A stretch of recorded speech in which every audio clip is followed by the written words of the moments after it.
Hello बच्चों। Hello hello बच्चों।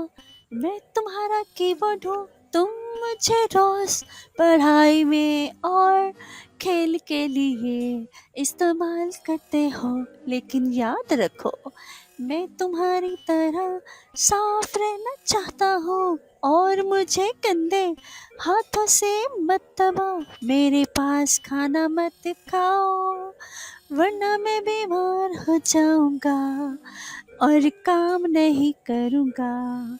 जब तुम नरमी से मुझे इस्तेमाल करते हो तो मुझे खुशी होती है, और तुम्हारी पढ़ाई भी आसान होती है।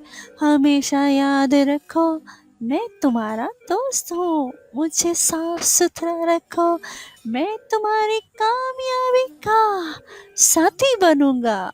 क्यों बच्चों, मेरा गाना पसंद आया हो तो वीडियो को लाइक करो और चैनल सब्सक्राइब करो रोशनी की दुनिया, ताकि तुम्हें तुम्हारे लिए और अच्छे अच्छे गीत लाता रहूं। अल्लाह हाफिज।